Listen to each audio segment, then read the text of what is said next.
جی بسم اللہ الرحمن الرحیم۔ سننے اور دیکھنے والوں کو میرا سلام۔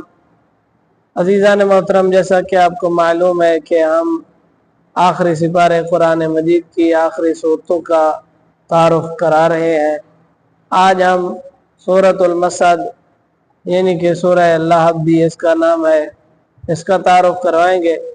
سورۃ المسد خالق کائنات نے نزولی ترتیب میں جب نازل کیا تو نزولی ترتیب میں یہ سورت 6 نمبر پر ہے اور موجودہ قرآن مجید کی ترتیب میں 111 نمبر پر ہے۔ سورۃ المسد میں اللہ نے ابو لہب اور اس کی بیوی کی مذمت کی، جو رسول خدا صلی اللہ علیہ وآلہ وسلم سے سخت دشمنی رکھتے تھے، حالانکہ رسول خدا کے چچا تھے ابو لہب، لیکن اور اس کی بیوی جو تھی ام جمیل، وہ ابو سفیان کی بہن تھی، یہ بھی رسول خدا سے بہت دشمنی رکھتی تھی۔ ابو لہب دشمن اسلام بھی تھا اور دشمن رسول خدا بھی تھا۔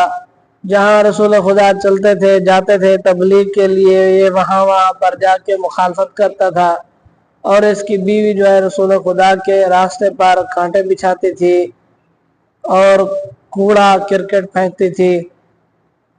اسی وجہ سے خالق کائنات نے اس کی مذمت کی اور خالق کائنات نے ابو لہب اور اس کی بیوی کا انجام بتایا کہ ان دونوں کو جہنم میں ڈالا جائے گا، اور اسی رسی سے باندھ کے، اسی رسی سے یعنی کہ اسی طرح رسی سے جس طرح رسول خدا کو وہ کانٹے بچھا کر تکلیف پہنچاتی تھی، اسی طرح رسی اس کے گلے میں ڈال کر اسے جہنم میں پھینک دیا جائے گا۔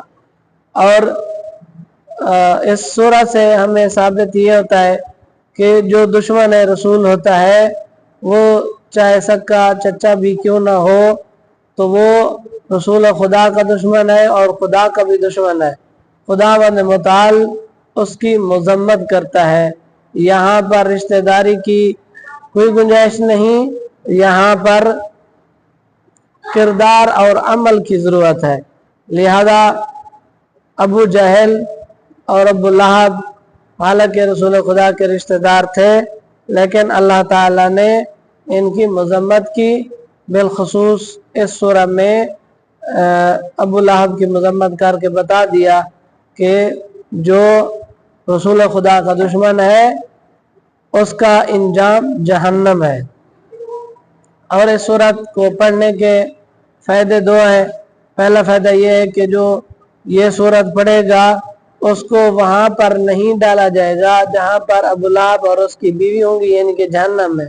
اور دوسرا فائدہ یہ ہے، رسول خدا صلی اللہ علیہ وآلہ وسلم ارشاد فرماتے ہیں کہ جو شخص اس سورت کو رات کو پڑھ کے سوئے گا تو اللہ تعالیٰ اس کی نیند میں اس بندے کی حفاظت فرمائے گا۔ وما علینا الا البلاغ المبین۔ رب صلی علی محمد وآلہ